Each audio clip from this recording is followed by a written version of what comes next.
Muito boa noite, pessoal. Dia 2 de junho de 2021, 20 horas e 1 minutinho aqui, começando mais uma live sobre fundos imobiliários, semana agitada, muita coisa acontecendo, mas estamos aqui, missão dada, missão cumprida. Rodrigo Possente, gestor do Fator Veritá, um fundo com uma quantidade muito grande de cotistas, um fundo que teve um desafio enorme nos últimos 12 meses, mas desde sempre, todos os meus contatos com o Possente foi: Baroni, vai chegar a hora em que a gente vai sentar, vai conversar, vamos fazer uma live, temos muitos pontos para esclarecer, muito ruído, muita coisa que precisa ser esclarecida, muita coisa que precisa ser melhor explicado. Fiquem tranquilos, todas as perguntas que chegaram para mim, todos os pontos importantes que chegaram para mim, eu vou fazer, o Possente prometeu responder a todos eles.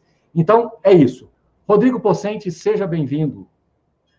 Maravilha, obrigado, viu, Baroni? Obrigado mais uma vez aí pela oportunidade, né? Um momento aí importante para a gente poder esclarecer, né? Todos esses pontos, todas essas perguntas, essas polêmicas, né? Esse período de alocação que realmente foi aí diferente do que a gente estava imaginando, né? Então, fico muito grato aí, muito contente aí de você poder abrir esse espaço para a gente poder fazer esse contato direto com o cotista, deixando sempre transparente nossa relação com eles. Maravilha, maravilha. E, Possente, como sempre, vamos dar aquele disclosure, né? Em momento algum aqui, você me mandou o material que você vai apresentar agora, há poucos minutos atrás, enquanto a gente estava conversando aqui, que eu abri o conteúdo aqui, vou compartilhar a tela para todo mundo. Então, que fique bem claro para todo mundo que o nosso objetivo aqui realmente é esclarecer os pontos. Em nenhum momento eu enviesei para que lado que eu acho que você deve ir, assim, no sentido de o que exatamente você vai apresentar para todo mundo. Então, acho que isso é bom da gente falar para mostrar essa transparência e mostrar que o objetivo aqui é realmente esclarecer todos os pontos. Então, eu vou compartilhar aqui, Possente, deixa eu ver se a gente consegue ver, tá aí, e eu vou ao seu comando, tá? Eu acho que a gente consegue apresentar em alguns minutos, e depois eu vou fazer todas as interpelações aí que o próprio mercado nos trouxe aqui nas redes sociais e os próprios assinantes nos mandaram, tá bom? Então, fica à vontade. Eu passo aqui o slide na hora que você quiser. Maravilha, bacana. Já pode passar para o slide inicial. Bom, a gente aqui vai contextualizar como é que funcionou e como é que foi todo o processo de alocação dessa 7ª emissão que a gente fez aí no meados aí do ano passado, tá? Então, só para dar um contexto geral, em fevereiro de 2020 a gente fez o pedido de registro da oferta, em março a gente teve aí o pico, o início, né, da pandemia, e a gente optou por postergar o anúncio de início, postergar um pouco a oferta, esperar para ver o que ia acontecer, porque naquele momento a gente não tinha ali muita segurança de como que a oferta ia seguir, enfim, né, era um momento de um pouco mais de cautela. Passados esses 3 meses entre março e junho, a gente observou que o mercado já entendeu melhor como é que a pandemia estava se comportando, né, que setores que seriam afetados, como que aquilo estava se disseminando, que cuidados que iam ser feitos, deveriam ser tidos e tudo mais, né. Ali a gente encontrou uma viabilidade, falou, bom, acho que aqui a gente tem algum espaço de entrar, né, e voltar com a oferta. Então fizemos o anúncio de início, conjugado aí com essa melhoria do cenário. Entre junho e agosto, roadshow. Em agosto, a gente encerra a oferta e início das alocações, que se encerraram, né, alocações essas que se encerraram lá em abril de 21. Na viabilidade da oferta, né, e aí se quiser passar para o próximo slide. Na viabilidade da oferta, a gente tinha programado uma alocação no período de 6 meses, do valor da oferta, 425 milhões, e a gente tinha esse pipeline aqui na emissão, né? É claro que toda emissão, assim como a gente fez na 6ª emissão, né? Assim, também fizemos na 7ª emissão, a gente faz uma oferta conjugada com um pipeline que a gente tem ali naquele momento, que faz sentido, que funciona bem para a oferta, a gente faz todo um estudo de viabilidade e mostra em todo o material. Foi uma oferta 400, tinha um material super complexo e completo, inclusive em termos de prospecto e tudo mais. Findo a captação, né, fim da oferta, a gente passou, então, a gente continuou, na verdade, trabalhando nesse pipeline. Como é que funcionou esse pipeline ao longo da pandemia? Claro. Posso fazer a primeira provocação, Possente? Claro. Tinha pipeline, não era um pipeline fake, não era uma coisa só para captar, não. Existia esse pipeline. Só que, Só para eu entender, Pocente, quando você fala que você tem um pipeline, você tem operações em diversos estágios, correto? Não quer dizer que a operação já está comprada, praticamente liquidada ou parqueada em algum fundo. É que você está com uma diligência já em andamento e alguma coisa caminhando. Isso é ter um pipeline, correto? Isso, ter um pipeline é ter pelo menos negociações muito avançadas de como o CRI vai ser, né? Então, ainda não podemos estar na fase de documentação, na fase de diligência final, a gente vai passar estágio a estágio de como é que funciona, tá? Os processos aí de originação, estruturação, até a liquidação do CRI, para a gente poder explicar um pouco melhor. Mas sim, vários estágios, e a maioria desses RIs, né, quando a gente forma um pipeline, a gente monta tudo que está maduro. O nosso pipeline nessa época até era por volta de 700 milhões, né, não era esses 475 que estão aí na tela, então era um pipeline ainda maior. Só que o que era maduro, o que era robusto, que já tinha até aprovação em comitê e tudo mais, esses RIs aí que estão, tá? Bom, ao longo da pandemia, então, e até o encerramento da oferta, a gente veio controlando esse pipeline para avaliar que ajustes que a gente ia fazer, que melhorias que a gente poderia fazer e quais papéis a gente teria interesse em evoluir ou não, né? Quais papéis a gente deveria trocar, quais papéis a gente deveria, ali pelo momento de mercado, fazer algum ajuste, alguma troca, né? E aí, antes da gente entrar no que a gente fez de troca e de novo pipeline, que a gente passou a trabalhar para procurar novo pipeline, acho que é legal dar um parâmetro em tudo que estava ali no material que a gente mostrou para o cotista, tá? Então, vamos lá, a primeira operação de CRI, eu vou passar eu vou passar rápido, tá? Porque as respostas aqui são tranquilas. Eu não posso abrir o nome de cada uma delas, mas a primeira operação, a gente desistiu, a gente optou por desistir, porque esse nível de volume para aquele devedor específico, a gente achou que seria muito elevado, a gente achou que a taxa estava muito baixa, e a gente achou que talvez não fosse o momento de mercado daquele cara fazer o investimento que ele queria fazer. Então, a gente optou por não fazer a operação. Tanto é que essa operação não saiu. Então, quando você fala que a pandemia atrapalhou, vamos falar assim, explicando para o grande público, é que quando você analisou o crédito desse cara dentro da pandemia, você falou, poxa, esse cara não deveria estar com esse nível de risco aqui agora, num momento como esse. Então, você que eu digo, o fundo, o comitê, inverteu e falou, pô, agora não, isso aqui era bom antes, mas dentro do cenário atual já não é tão bom assim. E numa taxa dessa, pior ainda, o preço está errado no final das contas. É isso, eu estou tentando traduzir para o pessoal, Pocente, é isso? É isso aí, exatamente isso, Baroni. Então, a gente está com um pipeline que, com o advento da pandemia, mudou muita coisa, né? Mudou muita estrutura, mudou muito o mercado e o cenário que a gente estava convivendo. Então, a gente optou por alguns desses CRIs, até a gente tem outros nessa mesma situação, optou por não seguir, né? Optou por, nesse período que o pipeline, nesse período da oferta, a gente vinha conversando para falar assim, olha, para fazer funcionar, para fazer dar certo, com essas mudanças de paradigma e de cenário que a gente está tendo, a gente vai ter que ter melhoria de taxa, melhoria de garantia, a gente vai ter que ter diminuição de prazo, várias coisas que a gente foi avaliando, ou até mesmo a gente desistiu de fazer operação independente da condição. É o exemplo, eu não quero atropelar, mas é o exemplo do CRI 12. O CRI 12 era um CRI de shopping center. Paramos, né? Obviamente que não havia condição da gente montar uma estrutura que fosse viável para uma operação de shopping center no meio da pandemia, quando todos os shoppings estavam sendo fechados, né? Então, nesse sentido que a gente se deparou e que a gente acabou evoluindo e tratando nosso pipeline ao longo desse período aí de pandemia, tá? E aí, evoluindo aqui rapidamente, tá? E pode me parar e fazer as perguntas à vontade, acho que a intenção aqui é deixar o mais claro possível para os cotistas, tá? E aí, no segundo CRI, inicialmente teve uma postergação do próprio empreendedor, ele falou, olha, eu não sei como é que vai acontecer, eu vou esperar um pouquinho. Depois, a gente voltou a negociar, as condições melhoraram para o setor dele, especificamente, um loteador aqui do Centro-Oeste, e ele preferiu voltar, ele quis voltar com as negociações. Quando a gente voltou com as negociações, ele teve a oportunidade de vender uma fazenda e resolveu a parte do recurso que ele estava precisando.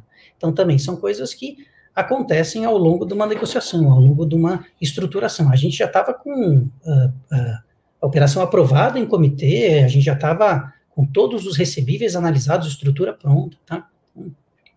Também um fato que acontece. O CRI 3, eu vou falar um pouquinho mais do que aconteceu também nesse período, mas o CRI 3, a gente teve a opção do cedente, do devedor, de fazer com outro player que fez com uma taxa menor, fez com uma garantia menor, né, com uma garantia não tão robusta como a gente estava querendo. Essas coisas também acontecem no mercado com a liquidez que a gente tem hoje, tá? E eu vou explicar um pouquinho mais para frente nos próximos slides, todos os pontos aí que ocasionaram e que nos levaram a esse cenário, tá? O CRI 4, a companhia também, né, desistência dela, não faz sentido a gente levar esse recurso agora. O CRI 5 a gente comprou, a gente acabou fazendo, o CRI 5 é o CRI da Arteris, né?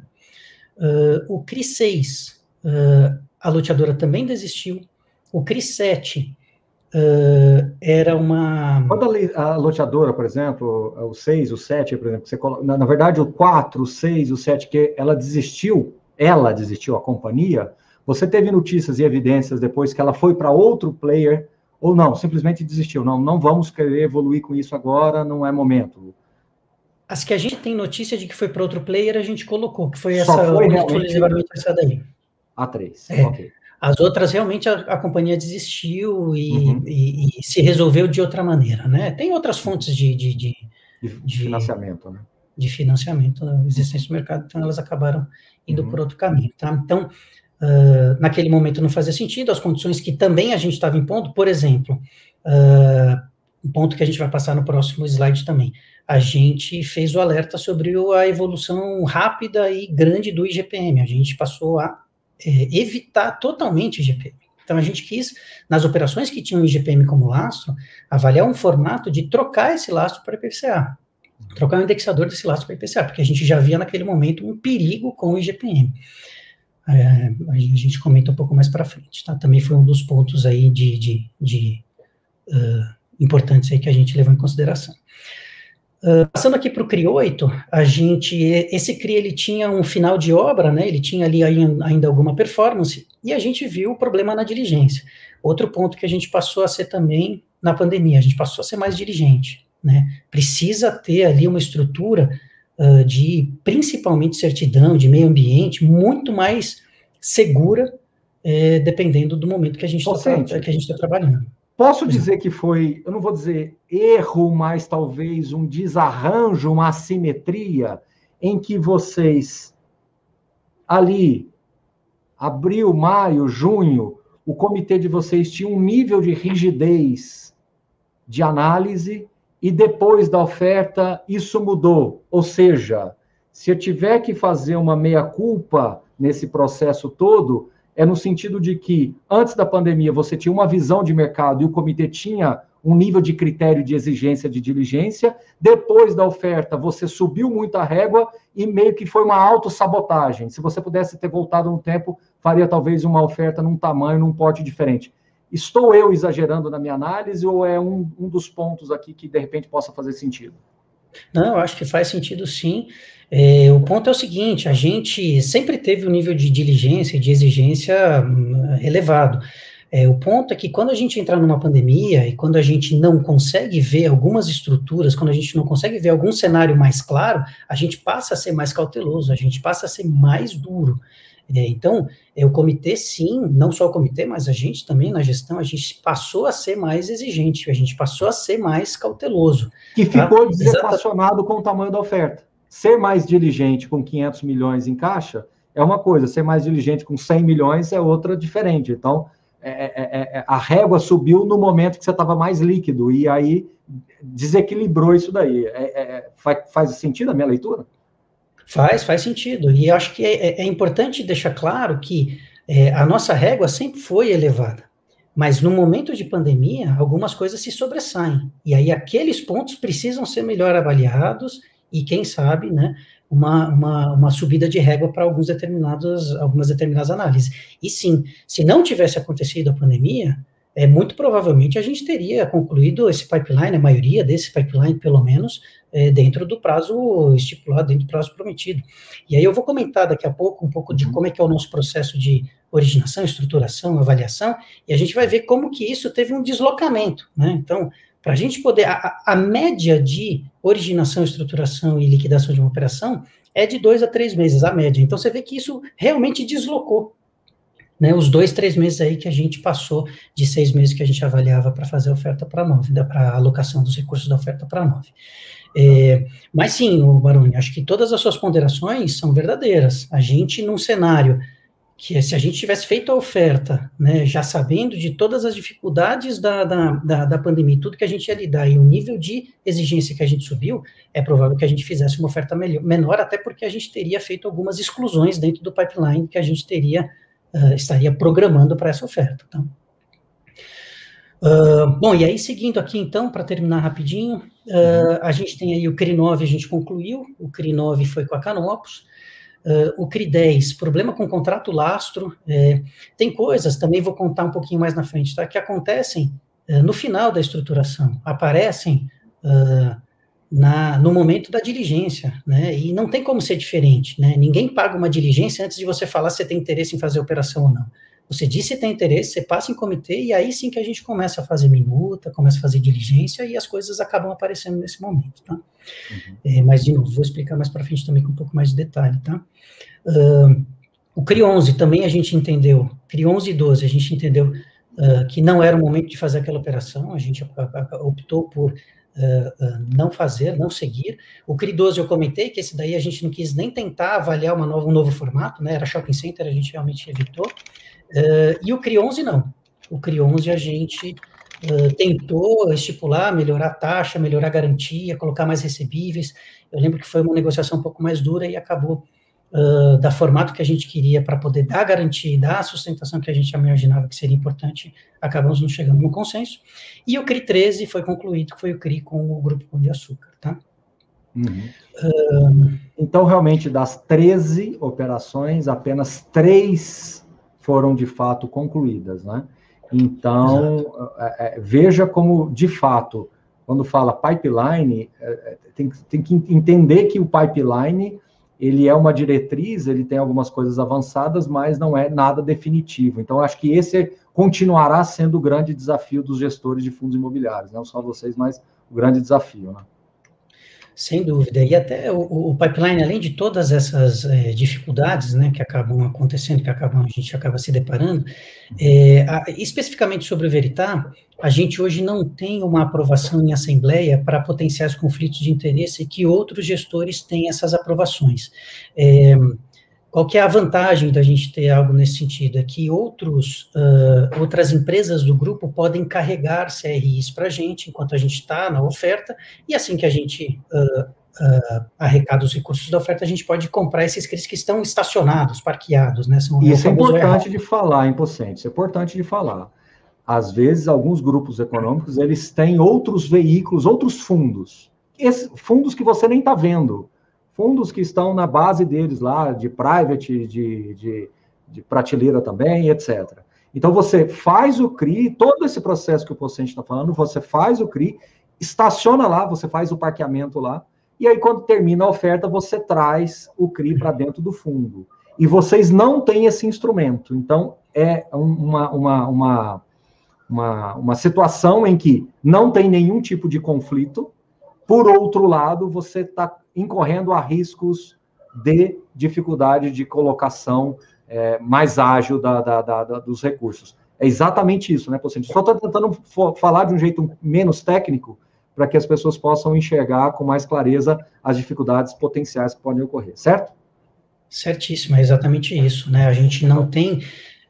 a gente até tem veículos dentro do grupo que poderiam carregar, mas a gente, por conflito de interesse, a gente não pode comprar um CRI de um veículo dentro do próprio grupo, né? Então, o que acontece é que alguns grupos financeiros têm essa possibilidade, essa aprovação dentro do fundo, né? Eles têm que submeter esse tipo de aprovação a uma assembleia, a assembleia autoriza, é um quórum elevado, e aí essa autorização fica permanente para o fundo. Como a gente... na época que o fundo foi criado, lá em 2011, não tinha essa perspectiva, e depois, quando essa perspectiva começou a ser viável, a gente já tinha muito cotista, já ficava inviável chamar 25% de quórum para poder aprovar esse tipo de deliberação, a gente acabou tendo alguma inviabilidade de fazer isso. Então, Pocente, eu só vou te pedir a gentileza de dar uma pequena aceleradinha, porque tem muitas perguntas chegando, e eu acho que são perguntas interessantes e bem pertinentes ao assunto. Mas muito bacana, e muita gente nos acompanhando aqui para ver essas respostas. Então, já até te passei aqui o slide. Vamos lá. Bacana. Bom, nesse slide aqui é só para poder exemplificar o que a gente estava o que a gente estava tendo naquele momento, qual era o cenário daquele momento. Então, agravamento da pandemia, a gente passou a ter maior cautela, a gente passou a fazer uma seleção melhor, maior rigidez no due diligence, e a gente também trocou o IGPM pelo IPCA. A gente comprou praticamente nada em IGPM. Esse é um ponto importante, porque a gente foi um dos primeiros que alertamos para essa subida do IGPM, a gente foi até criticado na época, mas hoje a gente está vendo aí no que deu, né? Então, ninguém está tendo aí uma facilidade tão grande de repassar um IGPM tão pesado, está incorrendo em dificuldade de repasse e inadimplência. Liquidez no mercado. Muitas ofertas aconteceram, né, depois disso, ao mesmo tempo, inclusive ofertas principalmente ofertas de fundos de CRI. Isso trouxe uma concorrência para a operação, trouxe redução de taxa, redução também de exigências das garantias. Eu até dei o exemplo de uma operação que estava no nosso pipeline que a gente perdeu por conta disso, né, mas não foi só essa, né, outras operações que a gente foi atrás no decorrer da alocação, a gente também se deparou com isso. E aqui é importante frisar que a gente já faz isso já há algum tempo, né, eu estou no mercado já há 11 anos. A gente já viu esse momento de mercado de euforia, de queda de taxa de juros, de melhoria e do mercado de fundo imobiliário, e algumas operações sendo feitas, perdendo aí, entre aspas, um pouco dos fundamentos, tá? Não é uma crítica a ninguém, cada um tem a sua forma de análise, mas a gente tem os nossos fundamentos, a gente tem os nossos princípios, e em nenhum momento a gente se deixou levar nem por excesso de liquidez, nem por atraso na alocação, nem por qualquer outro motivo a gente se deixou levar para baixar a taxa, para evitar alguma garantia ou para passar por cima de alguma diligência que não tinha sido feita corretamente, tá? Então, mas agora eu vou te provocar, Pocente. Você acha, sem citar nomes, mas você acha que tem muitos fundos, ou muitos, eu estou exagerando na pergunta, alguns fundos que o gestor, para mostrar agilidade na alocação, pode estar sendo menos diligente e talvez alguns riscos que você não se sentiria confortável, que passou aí na sua análise, no seu comitê, e você viu isso aparecendo depois em outro fundo, e que você não faria essa operação? Eu posso falar exatamente nesse sentido, tá? Então, operações que a gente viu que a gente não faria foram feitas em outros fundos, sim. Então, e aí fica aquela dúvida, né? A gente que é muito criterioso, o outro que não olhou tão bem, enfim. O mercado está líquido e faz parte do mercado líquido ter esse tipo de coisa, né? Enfim. Lá em 2012 e 2013 a gente viu isso acontecer. Mercado líquido, perda de fundamento, operações com taxas baixas e pouca garantia. Lembrando que taxa baixa é preço errado, viu, gente? Traduzindo o que o Pocente está falando. Taxa baixa é preço errado, ou seja, se você está integralizando a operação a inflação mais 6 e o preço correto dela é a inflação mais 10, é porque tem que estar implícito um risco para aceitar o desaforo na operação. Por melhor que seja a estrutura, você está aceitando um desaforo 40% inferior, por exemplo. Tá bom? Então, isso é só para deixar claro para todo mundo. Exatamente. E o recado que eu quis passar aqui é esse, né? O cotista que hoje acredita na gente estar com o seu investimento no fundo, pode ter certeza que a gente está fazendo o melhor possível e a gente não perde os princípios e não perde os fundamentos na compra de qualquer CRI, não interessa se a gente tem caixa ou não.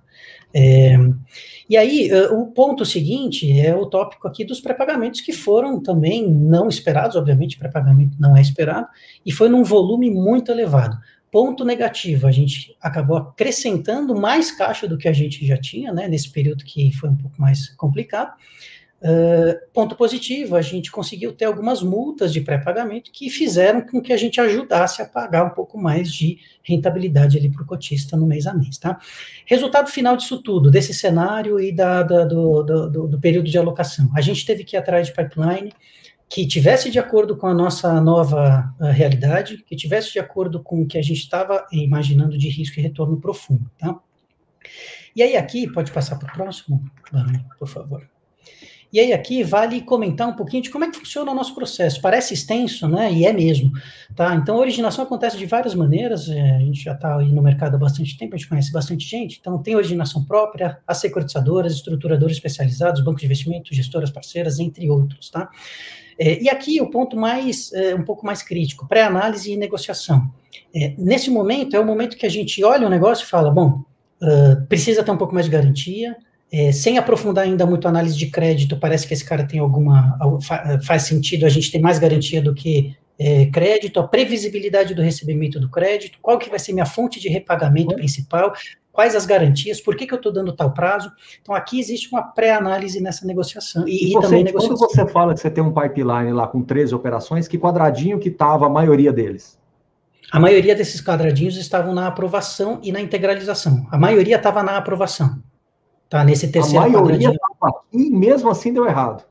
E mesmo assim deu errado. Então, eu estou perguntando isso de propósito, ô Pocente, para as pessoas entenderem que não é um pipeline fake, é porque deu ruim mesmo, né? Porque deu ruim mesmo. Sim, para a gente mudou todos os parâmetros de análise. Para a gente mudou todos os parâmetros de análise, né? Uma operação que tinha ali uma viabilidade até o exemplo do shopping center, né? Até o exemplo de um loteamento que tinha lá como indexador IGPM.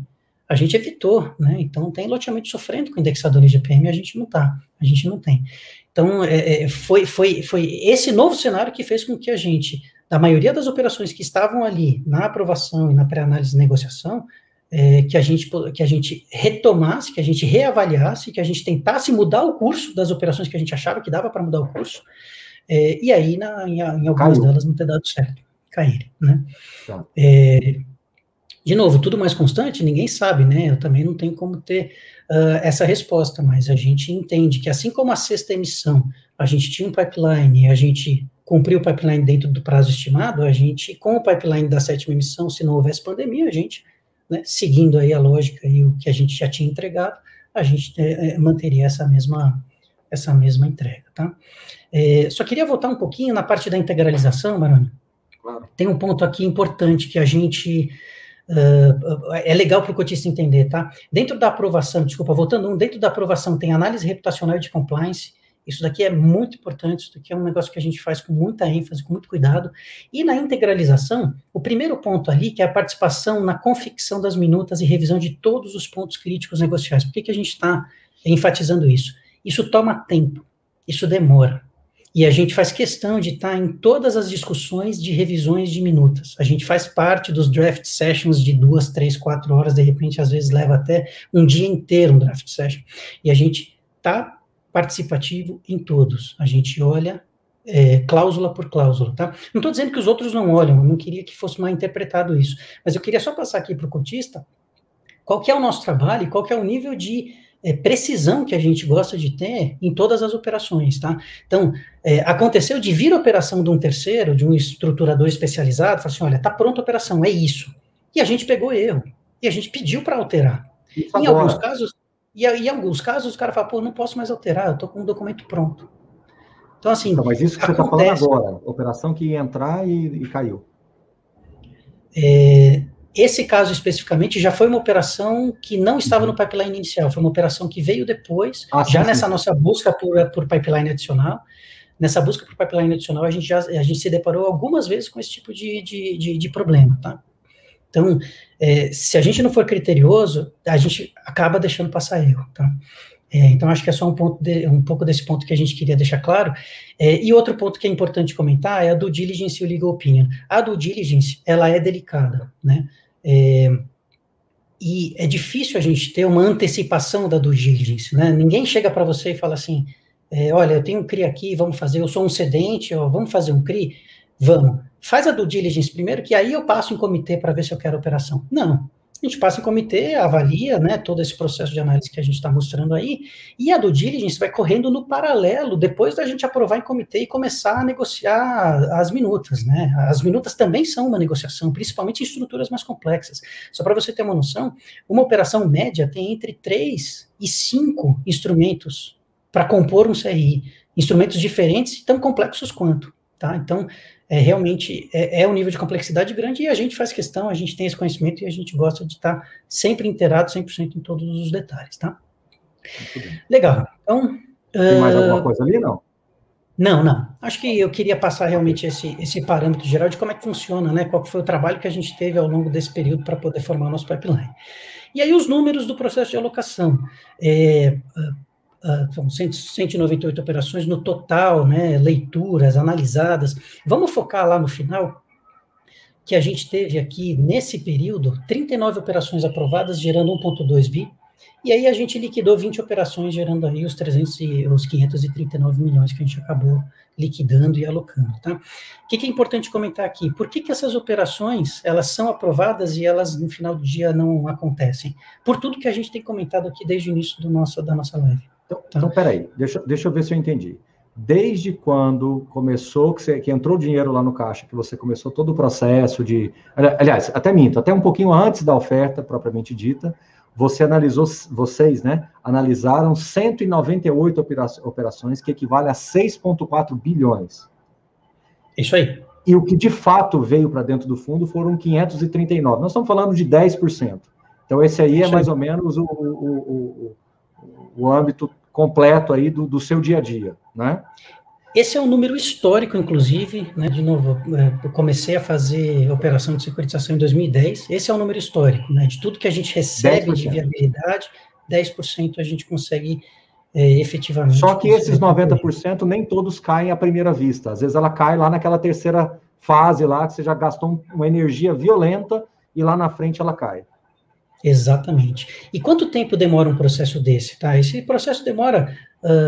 entre 1 e 3 meses. Um mês é muito raro acontecer uma operação tão rápida, mas acontece, uma operação de um mês. A média são 3 meses, exatamente os 3 meses, né, de deslocamento dos 6 que a gente imaginou de fazer oferta, mais 3 para poder fazer a alocação final. Mas tiveram operações, Baroni, que a gente, no nono mês de discussão, porque a gente encontrou problema na diligência, a gente tentou formular alternativas para que aquilo desse certo e a operação caiu. A gente trabalhou 9 meses numa operação que não deu certo. Vicente, lembrando que teve uns problemas em 2 operações, Urbiplan, um outro do Shopping Lajeado, que são coisas muito antigas e muito antecedentes, até 2, 3 gestões para trás, né? Sim. Tem que passar você, Felipe, e por aí vai, até chegar lá no começo do fundo. Então, são coisas diferentes, que muita gente também começou a criticar, falou, poxa, mas eles são tão criteriosos, e tal, teve CRI com problema. Mas aí nós estamos falando de até um outro momento da indústria de fundos imobiliários, né? Era um outro contexto, né? Exatamente, completamente diferente. E a gente... Tá. Não teve, a gente herdou isso daí, né? E é do jogo, tá, Baroni? Acontece. Por mais diligente que você seja, acho que a gente vai evoluindo, vai aprendendo, mas por mais diligente que você seja, em algum momento talvez o crédito dê errado. A gente está falando de um fundo que tem 10 anos, né? Não estamos falando de um fundo que tem 1, 2, 3 anos, né? Então, e se você observar ao longo do tempo, esses defaults não deram tanto impacto negativo assim para o fundo, né? Por conta da diversificação, enfim, toda a tese. Não, é só para deixar claro que são contextos diferentes, porque às vezes as pessoas fazem comparações que, na minha visão, precisa contextualizar. Toda comparação ela é contextualizada, né? Uma Ferrari não é melhor do que um SUV, né? Um carro esportivo, depende do contexto que você está analisando. Exatamente. Não, excelente ponderação. Obrigado até por ter levantado esse ponto, porque é um ponto que gera bastante dúvida mesmo. E gerou bastante questionamento. Aqui, no final das contas, o que eu quis mostrar era que, apesar da gente ter quadruplicado o fundo desde que a gente iniciou a nossa gestão, a gente não perdeu o fundamento, a gente não perdeu a tese, ou seja, está aqui a rentabilidade histórica e a rentabilidade atual o que a gente está aderente à tese. Então, a gente até pode perceber que teve uma melhoria nessa rentabilidade média, né? Vou explicar um pouquinho esses gráficos, tá? O gráfico da esquerda o que a gente teve, né, do nosso dividend yield contra o CDI, o que a gente teve de taxa adicional, tá? Então, vamos lá. A gente está falando que ali, para chegar mais prático, perto onde está a mãozinha que você estava, ali em meados de 2019, a gente chegou a bater 6% de taxa de dividend yield acima do CDI. 6% acima do CDI. Claro que isso varia, as taxas médias de NTNB variam, Não é uma análise tão simples de se fazer. A gente pensou muito em como que a gente ia mostrar esse resultado, como que a gente ia mostrar isso de uma forma que fosse simples de explicar, e a gente acabou chegando nesse parâmetro aqui, tá? As taxas de juros no Brasil chegaram a 14% aí há pouco tempo atrás, e agora bateram um mínimo de 2%, chegando aí agora, onde a gente está no patamar de 3,5%. Isso flutua, isso varia, e as operações vão sendo feitas enquanto isso vai variando e flutuando. Então, se a gente olhar o quanto variou historicamente, né, e o quanto o dividend yield do fundo entregou, a gente percebe que na melhor fase a gente chegou a pagar por volta de 5% acima do que o CDI estava pagando.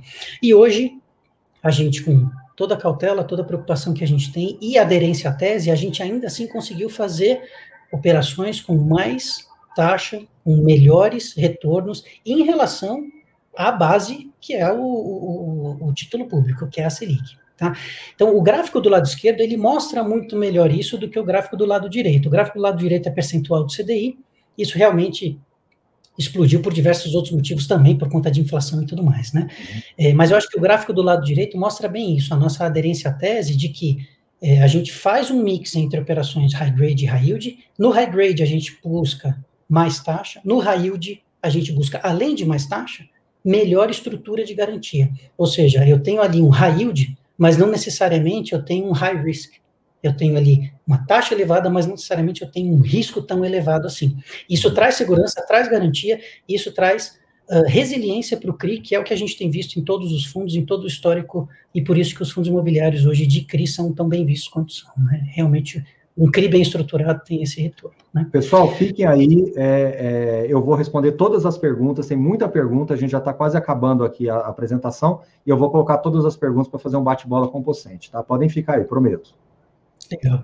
Baroni, aqui a gente finalizou, né, a explicação do que era o pipeline, a explicação de o que a gente passou, como é que foi o cenário, a conclusão disso daí e como que isso se reflete em termos de rentabilidade para o cotista, ou seja, a gente mantendo a nossa tese, apesar de ter aumentado o fundo bastante, a gente está entregando um bom retorno para o cotista. E daqui para frente é mais como que a gente está hoje, né? Então a gente está ultrapassando aí a marca de 90 mil cotistas, o que é uma honra para a gente fica super contente aí com a confiança dos cotistas, né?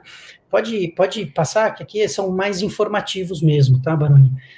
Um pouco do dividend yield, os cotistas acompanham, sabem como é que tá, então a gente vem conseguindo performar em um dividend yield bacana nos últimos meses.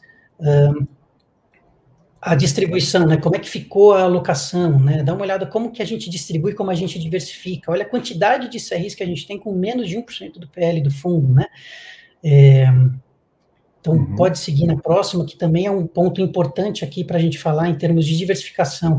Eu acho que diversificação é uma das grandes vantagens do fundo de CRI.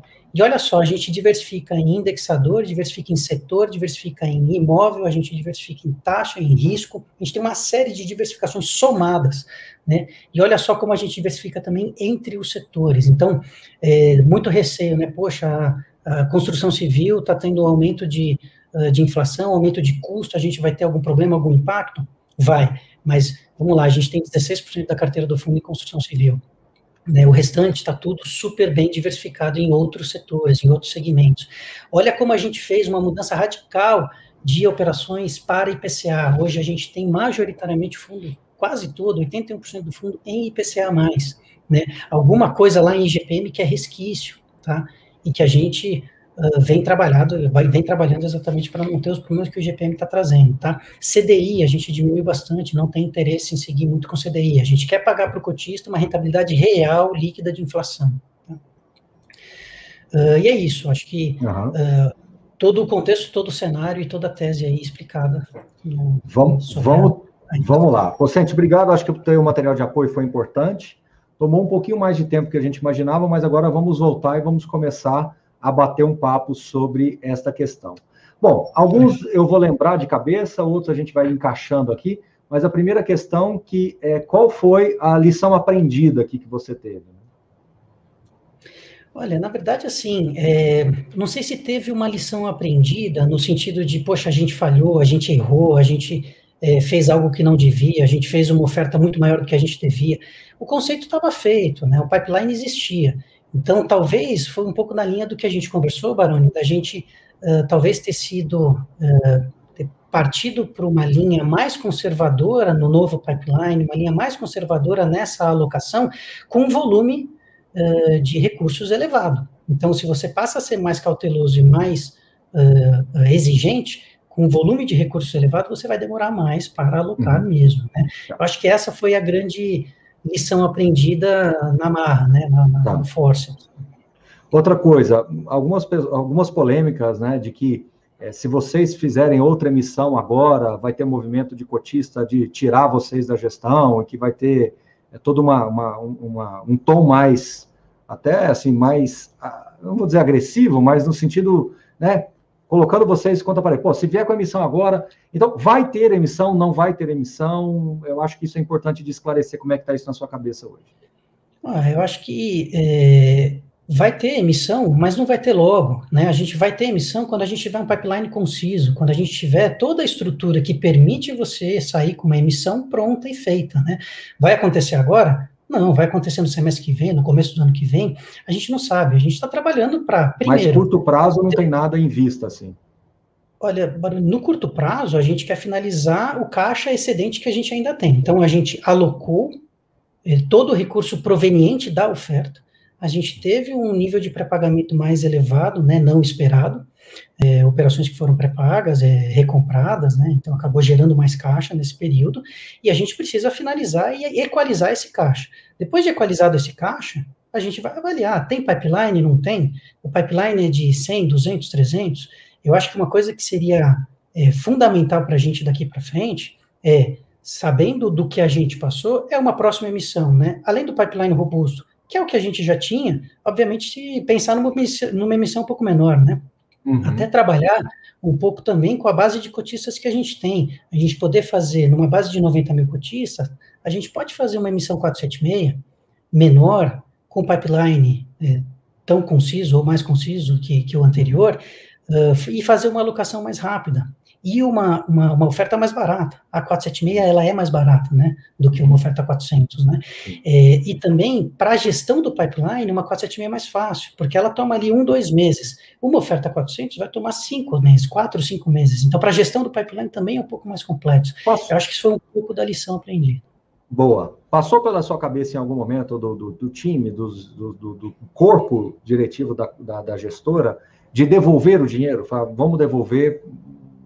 Teve em algum momento cogitou-se essa possibilidade de devolver o dinheiro? Olha, a gente cogitaria essa possibilidade se a gente tivesse noção de que não teria pipeline, que a gente não conseguiria fazer a alocação de forma alguma, né? O que não foi verdade, né? Ao longo desse período, como eu mostrei, a quantidade de operações que a gente analisou e o filtro, o funil que a gente fez, né?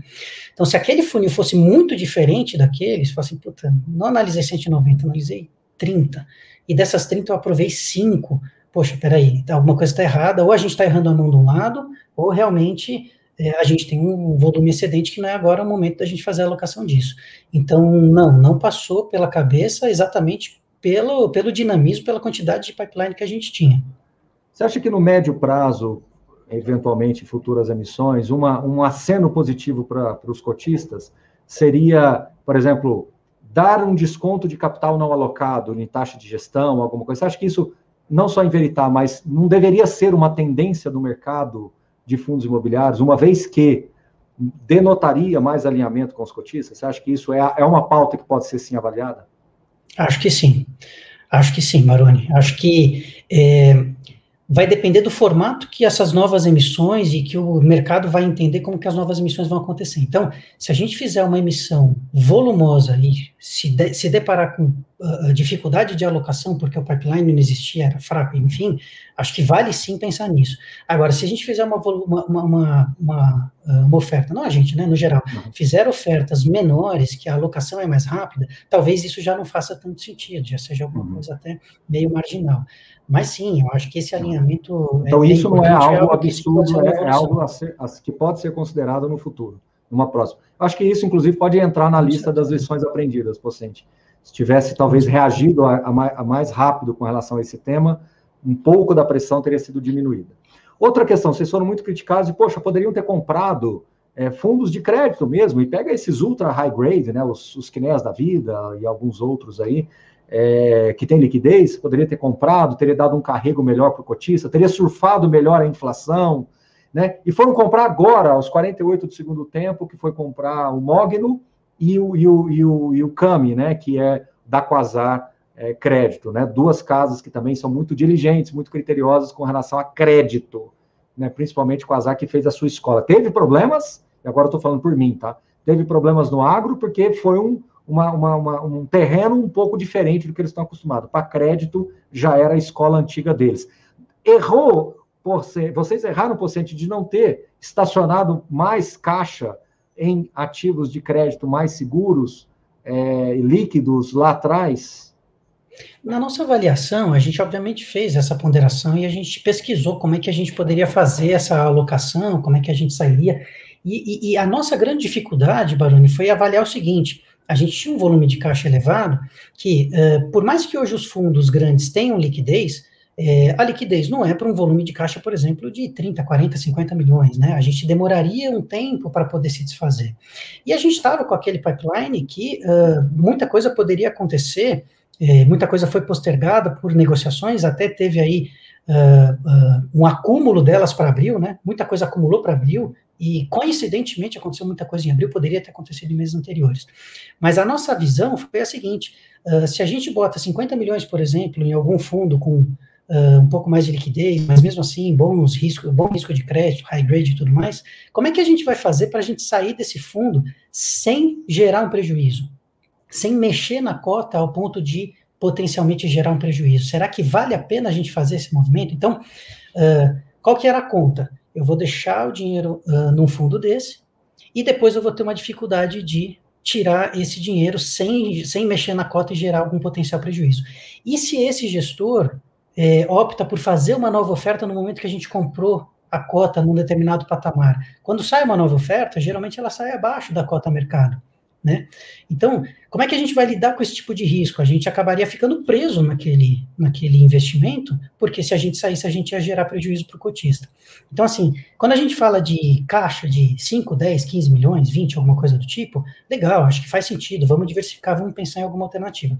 Mas quando a gente falava num montante que a gente tinha ali de 100, 150, 200 milhões, fica complicado a gente fazer algum gerenciamento de liquidez desses fundos. E como é que a gente ia lidar se um fundo desse sai como oferta? Eu estou percebendo, Pocente, que você foi muito pressionado, fundo apelidado aí de tartaruga, pessoal fazendo chacota na internet para todos os lados, e vocês não cederam, né? Ou seja, eu estou com a cabeça no lugar, minha diretriz é essa.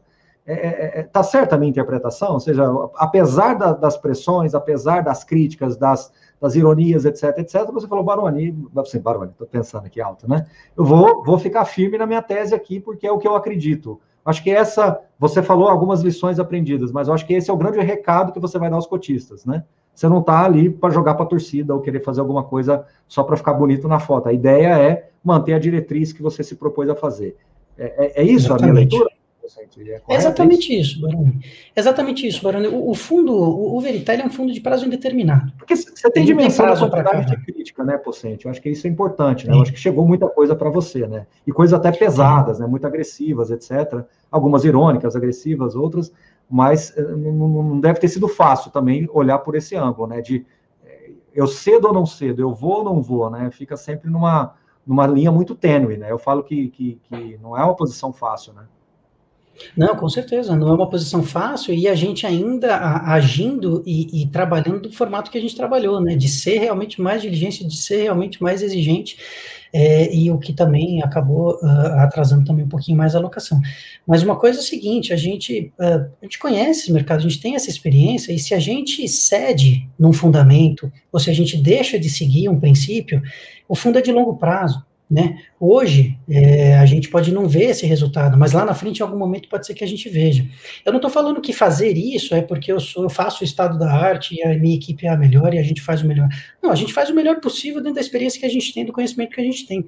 Então, não se deixar levar e manter os princípios, para a gente, é o que faz a gente saber que a carteira hoje está bem diversificada, tem operações bem estruturadas, operações que a gente conhece, que a gente confia, que a gente gosta, e que eu durmo com a cabeça tranquila no travesseiro, sabendo que 90 mil cotistas estão com o seu dinheiro no fundo, alocado em operações bem feitas, bem montadas, bem geridas. Entendi. Então, se a gente abrisse mão disso, pode ser que a gente tivesse feito a alocação mais rápido, né? Mas será que a gente ia estar com esse nível de rentabilidade? Será que eu, abrindo mão disso, por conta de 3 meses de atraso na alocação, valeria a pena no longo prazo a potencial perda que eu poderia vir a ter? Então, a nossa cabeça é a longo prazo. E se você olha no longo prazo, esses pequenos desvios do curto prazo acabam não influenciando. Eu ainda acho que a pior equação dessa história toda foi o tamanho da oferta.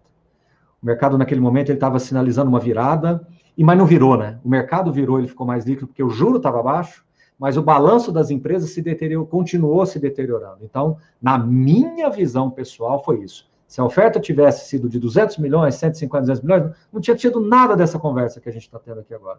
Teria sido completamente diferente. Então, você apostou, o mercado, a janela está boa, o mercado está captando, vamos captar, a pandemia vai começar a melhorar, a gente vai começar a reverter. De repente, a pandemia foi piorando, porque você fez a oferta ciente da pandemia.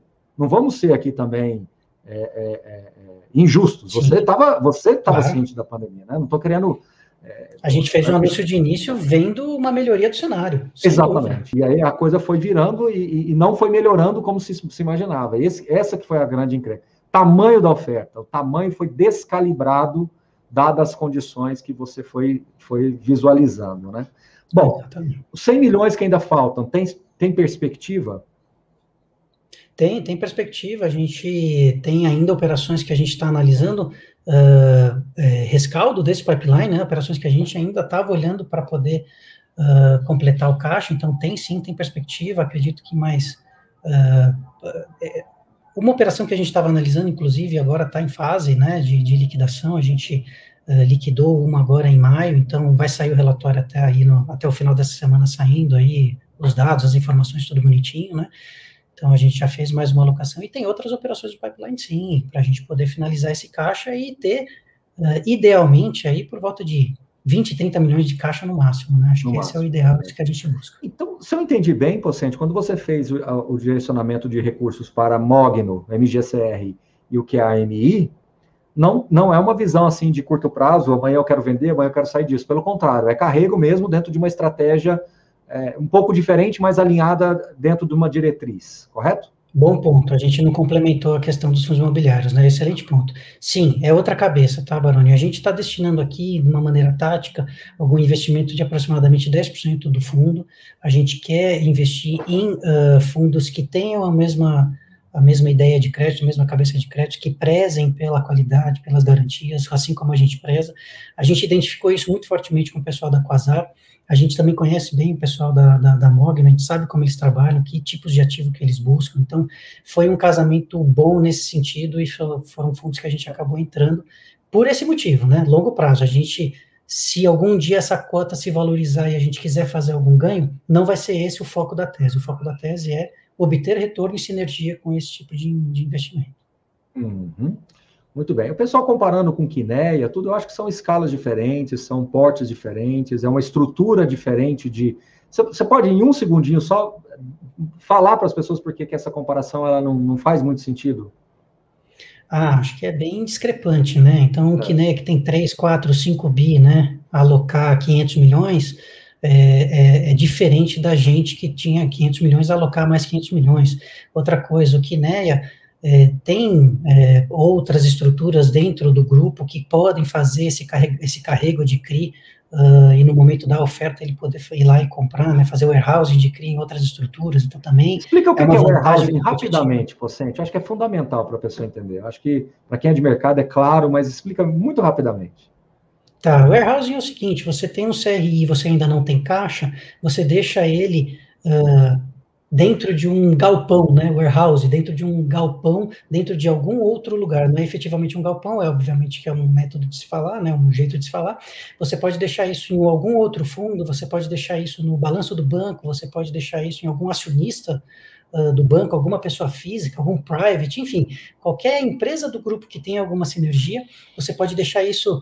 Ou a gente pode falar warehousing, ou a gente pode falar estacionado, deixar lá parqueado, deixar lá estacionado o CRI, e a partir do momento que você tem o caixa, a oferta se finalizou, você vai lá e compra esse ativo de volta, que já está estruturado, já passou por todos os pontos de negociação, diligência, minuta, aprovação, enfim, já está pronto para você colocar para dentro do fundo. Agora com 1 bi, crescer lentamente vai ser o tom, né? Não estamos falando de data, né? Eu particularmente acho que vai demorar mais um pouco, mas assim, o que eu quero dizer para vocês é que o crescimento ele vai vir muito mais bem equacionado e calibrado. Eu acho que essa que é a grande lição aprendida, na minha opinião. Ficou evidenciado isso, né? E a gente chegou num patamar que também a gente possibilita isso para a gente, né, Maroni? Então, foi um passo grande chegar no 1 bi, mas hoje a gente tem uma quantidade de cotistas e uma carteira bem feita, uma rentabilidade bem feita, uma tese bacana, que permite que a gente faça ofertas menores e, de repente, com quem sabe, mais constantes, mas não necessariamente. O que eu estou querendo dizer é que a gente pode aproveitar a base para fazer uma oferta mais barata, aproveitar a base para poder fazer uma oferta menor e aí fazer uma alocação mais rápida e um retorno mais rápido do cotista. Dado que o anúncio inicial foi em fevereiro de 2020, depois veio a pandemia, vocês postergaram o anúncio. Eu estou insistindo porque voltaram a perguntar sobre isso aqui. Vocês entraram nessa nova chamada de oferta, isso eu estou falando lá em junho, né? Junho de 2020? Junho que a gente fez o anúncio de início. Com o qual que a pandemia iria melhorar. Não, naquele momento a gente entendeu o que estava acontecendo e qual era o cenário estabelecido para ali. Okay. A gente não sabia que ia ter uma segunda onda, a gente não sabia que o cenário ia piorar. A gente entendeu ali e falou assim, bom, agora a gente não está com dificuldade de ver o que está na nossa frente. A gente agora sabe que setores que vão ser impactados, que segmentos que vão ser impactados, que segmentos que vão ser beneficiados, por exemplo, o setor de varejo foi super beneficiado, né? Então, em que linha que a gente agora vai seguir? Faz sentido a gente seguir com oferta? E foi aí que a gente seguiu. Entendi. Beleza. E você acha, então, que o pessoal, voltando a perguntar, insistindo, que as futuras emissões, elas tendem muito mais a serem 476 do que 400? Sim, as futuras emissões, é ruim a gente falar de futura emissão, a gente sabe que tem uma questão regulatória aí, mas a gente não tem nenhuma emissão em curso, não tem intenção de fazer nenhuma emissão, mas a gente quer sim fazer uma emissão menor, uma emissão 476, que seja mais barata e mais eficiente para o cotista. Sim. Maravilha. Tamanho de equipe, você acha que essa ineficiência na alocação foi pelo tamanho da equipe? Ou seja, você está preocupado com a quantidade de pessoas dentro do seu time? Por que eu estou fazendo essa pergunta? Porque alguns gestores alocam muito mais rapidamente. Você acha que isso é relacionado a porte de equipe ou de critérios, talvez, de seleção ou de originação, etc.? Eu acho que não tem a ver com porte de equipe. Até pelo contrário, o porte da nossa equipe é até elevado pela quantidade de CRIs que a gente tem, né? Se fizer um comparativo, hoje a gente tem 4 pessoas, 4 pessoas para tocar aí por volta de 60 CRIs, né, e um fundo aí de 1 bi. E a gente está contratando mais um analista, tá? Já está em curso a contratação de mais um analista, a gente vai crescer a equipe. Até para poder seguir com a nossa tese, que a gente já comentou algumas vezes. É importante a gente fazer a operação bem feita, mas é importante a gente monitorar, acompanhar, estar em cima, ver relatório, né? Pegar no pé das securitizadoras. Então, é importante para a gente, com esse aumento da base de CRIs, também ter um aumento mais de pessoal para poder avaliar. Ocente, passa pela sua cabeça, então, tentar uma assembleia para tirar esse conflito de interesse, para você passar a ter um warehouse, um parqueamento dentro de casa e eliminar definitivamente esse problema para o longo prazo, falamos assim? Passou sim, mas o quórum para isso, para deliberar isso, é muito elevado. Então, hoje a gente está trabalhando junto ao nosso administrador e alguns provedores de tecnologia, qual que é a melhor forma da gente ter um acesso à maior parte dos cotistas de maneira simples, para que o cotista não tenha que ficar assinando uma cartinha e mandando por correio. Esquece, isso não funciona. Então, a gente está já num trabalho até bem avançado disso, para entender qual que é a melhor forma para a gente ter o maior quórum possível e poder aprovar aí as demandas que a gente está querendo aprovar. Então, estamos nesse momento. De antemão, coloco o canal à disposição, se precisar de força para divulgar isso, estamos sempre disponíveis aqui. Uma outra pergunta interessante também, você acha que o seu processo tem falhas porque eu falo que dentro da gestão de processos, as atividades, as tarefas têm tempos, né? Você acha que vocês têm problemas ali de processos relacionados a tempo, ou a critérios, a fluxo, ou não? É questão de régua mesmo. O processo está correto. É a régua que está alta, ou a régua que não, que deveria ter sido, vai ter que talvez ser recalibrada quando a pandemia melhorar definitivamente. Resumo da ópera, o seu processo está certo ou errado na sua visão? Na minha visão, o processo está correto. A gente faz uma pré-análise, né? Como eu passei naquele slide, né? A gente faz a originação, a gente faz uma pré-análise, a gente faz uma negociação e a gente aprofunda o máximo que a gente quer aprofundar. Pode ser que haja uma crítica, fala, poxa, mas vocês são muito criteriosos, vocês se aprofundam demais. É uma forma que a gente prefere ser assim do que poder, eventualmente, incorrer em alguma falha e poder ter algum problema no futuro. De novo, a gente é perfeito? É estado da arte? Não, a gente também pode errar, pode ter coisa ali que a gente não viu, mas a gente procura sempre fazer o processo e todas as análises mais criteriosas e bem detalhadas possível. Uhum. Vocês também foram um pouco criticados que a emissão foi feita para realmente ter mais taxa de gestão e etc., e vocês olharam muito para isso. O quão é importante veritar dentro do grupo, né? Enfim, quão importante é o setor imobiliário dentro do grupo e onde eu quero chegar com essa pergunta? Olhando para o longo prazo, tá? Olhando para o longo prazo, Veritar é um ativo core para vocês aí na estrutura? O quão core é isso? Com certeza. O Veritar, hoje, dentro da FAR, ele corresponde a 1 bilhão de um total de um pouco mais de 3 bi de Assets Under Management dentro da Asset como um todo. Ou seja, a gente é mais de um terço aí, praticamente um terço aí de todo o AUM da Asset, tá? Então, sim, existe um foco no imobiliário, né, da Asset, e o grupo como um todo tem muito interesse que o Veritar continue sendo o que é e cresça. Então, vocês têm ciência de que perder um produto desse, né, esse ataque em direção aos gestores, né, de perder o produto, seria muito ruim para o grupo. Então, vocês vão realmente lutar para que a coisa fique cada vez melhor e que esses problemas do passado sejam superados, porque é importante, não é um produto, se quiser leva, tá aí, pode fazer. Não é isso, né? É correto assim? Pelo contrário. Correto o raciocínio, pelo contrário. Não faz sentido nenhum a gente prejudicar nem a base de cotistas, nem prejudicar nós mesmos, né? Perder 1 bilhão de asset under management de uma asset que tem 3 bi, né? É realmente muito elevado, né? É realmente muito prejudicial. Então, não tenha dúvidas em relação ao que você está falando, que realmente a importância do Veritar é grande dentro da FAR. Tá. E do grupo. Uma outra questão, a tributação de dividendos, de rendimentos, né? Ela ganhou muita evidência aí depois do encaminhamento da PL 1952, né? O quanto isso hoje tira o teu sono, né? Você está falando do sono tranquilo dentro das operações que você fez, mas o quanto esse assunto tira o teu sono hoje, como é que você avalia que a gente vai estar evoluindo isso ao longo dos próximos meses? Eu acho que, sem dúvida, vai ter um impacto, né, negativo, né, inicial.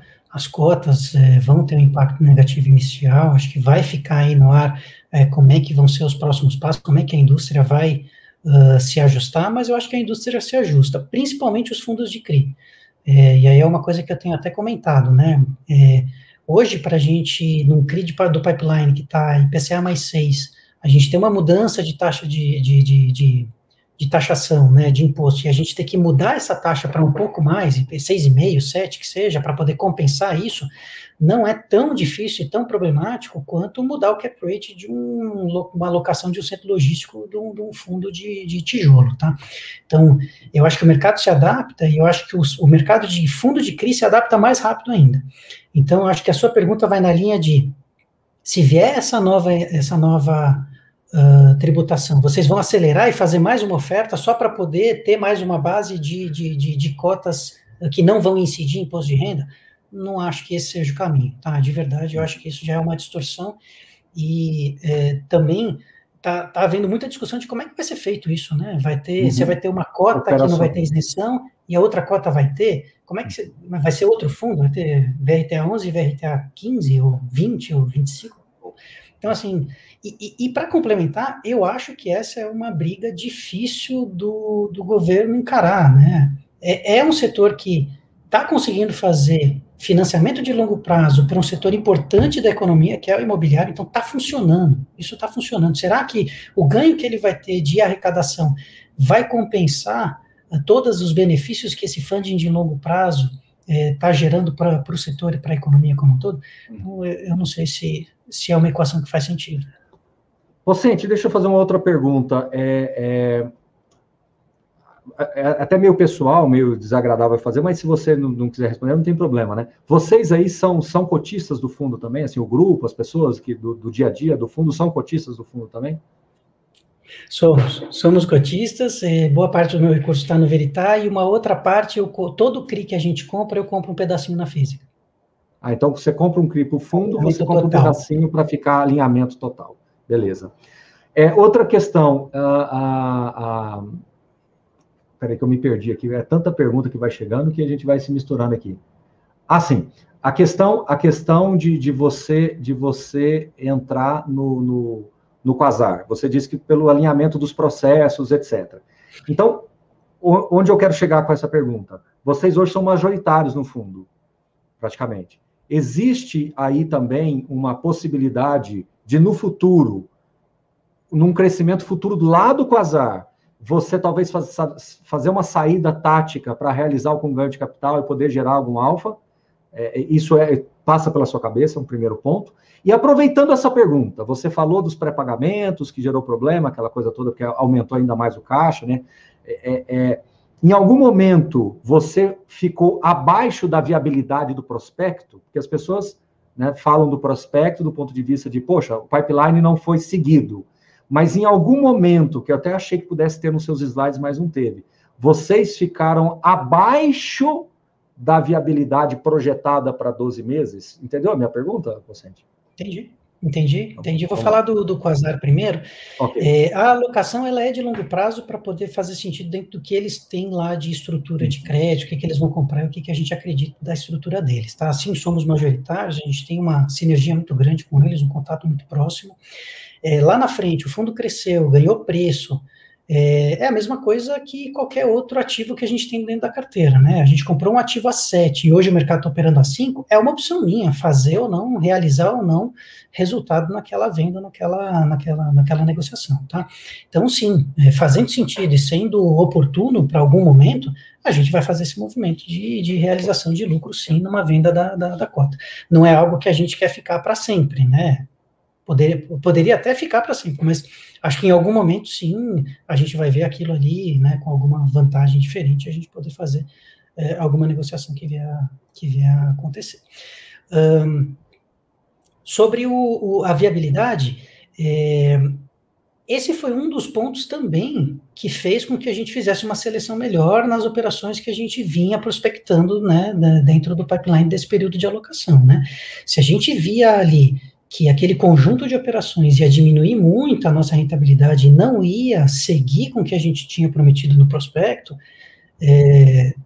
a gente evitava de fazer operação. Então, a gente evitou muito operação em CDI. Parece bastante operação em CDI. Você vê que majoritariamente a gente tem IPCA+, a gente evitou operações em CDI, exatamente para não trazer o nosso rendimento para baixo.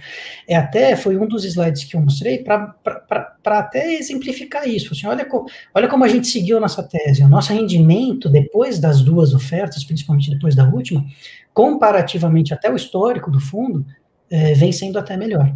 Tá? Então, faz parte sim da nossa seleção e fez parte também do período de alocação, avaliar aonde que a gente queria estar. Se a gente fosse alocar rápido, a gente teria alocado em 6 meses, mas a gente não estaria com a rentabilidade que a gente tem hoje. Isso com certeza. Com certeza, né? Isso é importante de reforçar. O que dói um pouco, eu acho, que nos investidores, é você ter perdido o crescimento da inflação. Mas a gente tem que deixar bem claro que o fundo já deixou de ser IGPM, então você não ia capturar mesmo. Você perdeu um pouco do IPCA, mas o IPCA começou a andar um pouco mais agora nos últimos meses, né? O fundo já estava um pouco mais alocado. É só deixar isso bem, por isso que eu falo, gente, toda crítica, ela tem que ser contextualizada. Criticar todo não pode, eu estou aqui de frente para o gestor, e eu sempre falo com ele, tenho sempre conversas muito francas com ele, critico, elogio, falo, né? A gente sempre tem essa conversa. Então eu falo assim, vamos criticar, mas eu nunca lembre de contextualizar a crítica. O que andou muito foi o IGPM, foi tudo que ele falou que ele não queria mais ter, né? Então, assim, que isso fique claro que você não ia surfar essa alta de IGPM, certo, Pocente? Só para deixar isso bem esclarecido. Com certeza. Com certeza. Vamos... Inclusive, só relembrando e reforçando, a gente foi um dos primeiros que levantou essa lebre. Quando o IGPM estava ali por 10%, 12%, a gente levantou essa lebre de falar, esse IGPM está muito elevado, a gente quer evitar ele. Está fora isso aí. É só para deixar claro, tá, pessoal? Eu sou a favor da crítica, mas eu acho que toda crítica ela tem que ter um contexto, para que ela não fique pessoal, para não parecer que você está direcionando ali. Pocente, eu estou sentindo aqui, vamos já fechar aqui a nossa live, mas eu estou sentindo que se a gente conseguir aprovar a votação e todo mundo falando, poxa, já tem voto eletrônico, alguns administradores já têm, então acho que é questão de adequar isso e sair com isso para a rua para conseguir adequar antes de uma eventual oferta. Na minha visão, estou te dando um conselho aqui, eu faria isso, eu buscaria essa aprovação antes de uma eventual oferta. E deixasse quase que regimentado aí dentro, já que você está falando que, e está mostrando que o Veritá é tão importante para o grupo, em que eventuais novas emissões, enquanto não tiver 70%, 75% do capital alocado, você não cobraria a taxa de gestão sobre esse valor em caixa. Eu acho que esses 2 pontos a gente conseguiria, eu não vou dizer reconquistar a cotista, acho que não é isso, mas eu acho que você buscaria um novo momento para Veritá aí no médio prazo para os próximos meses. Minha opinião, de coração aqui, dando publicamente para você. É o que eu faria, dada a temperatura que a gente percebeu aqui. Tá bom? Então, fica essa sugestão para você, para levar para o grupo. Não sei se faz sentido para você agora, nesse momento, mas eu levaria isso internamente, discutiria isso internamente, que eu acho que sim. Eu acho que... eu falo que conflito de interesses e alinhamento é uma linha muito tênue. E, de repente, que aprovar um conflito vai ser muito mais saudável, porque você não vai usar esse conflito em detrimento do cotista. Pelo contrário, você vai superar um problema, entendeu? Então, exatamente. É isso, e vida que segue. O conflito é aprovado exatamente para esse fórum, para esse fórum. Tema, né? Para esse ponto, né? Para esse ponto, exatamente. Mas, com certeza, sugestões aceitas, Baroni, e com certeza a gente, numa próxima oferta, a gente sabe os riscos que a gente tem e como que a gente sabe, né? A gente já fez a 6ª emissão, e a 6ª emissão foi ok, né? Então, a 7ª emissão a gente passou pelo que passou, e como eu já falei, né? Só reforçando, acho que a gente já tem uma base de cotistas legal, a gente já pode fazer emissões mais baratas e menores, com pipeline, mais enxuto, mais adequado, enfim, e a gente pode, obviamente, também... caso vê que está demorando a alocação, a gente fazer esse movimento de redução da taxa para o capital não alocado. Uma coisa eu te dou a minha palavra publicamente, para os 90 mil cotistas do fundo. Se vocês levarem isso adiante e mostrar que realmente é para o benefício, o meu canal vai estar totalmente disponível, a gente dá toda a informação necessária para que isso passe, por mais difícil que seja o quórum, mas que isso passe para que esse problema seja definitivamente resolvido, tá bom? Pocente, bom feriado, muito obrigado pela live, agradeço a toda a turma aí da Fator que gentilmente aqui cedeu que a gente pudesse fazer essa live, muito obrigado mesmo, tá bom? Imagina, eu que agradeço aí o canal, o espaço, para a gente poder se comunicar aí mais claramente com os cotistas, até deixar aqui o último recado, a gente responde todos os e-mails que a gente recebe, então gestão, veritá@fator.com.br, pode mandar suas dúvidas, pode mandar suas sugestões, a gente responde todos, inclusive no nosso relatório tem uma parte lá de perguntas e respostas dos cotistas, que de repente uma pergunta que a gente recebe pode ser dúvida de outros cotistas, e lá a gente deixa tudo isso transparente aí para todos. Então, é isso aí. E se eu não respondi, eu não levantei algum ponto, pessoal, não foi por maldade minha, porque vai chegando perguntas, e no ao vivo vocês veem de um jeito lá no YouTube e a gente vê na plataforma. Então, às vezes, passa muito rápido, aí você quer voltar, ele preenche de novo, você fica meio apanhando aqui, né? Mas eu acho que eu consegui levantar todos os pontos importantes, sim. Tá bom? Pocente, obrigado, até a próxima. Valeu, pessoal. Valeu, obrigado. Tchau, tchau.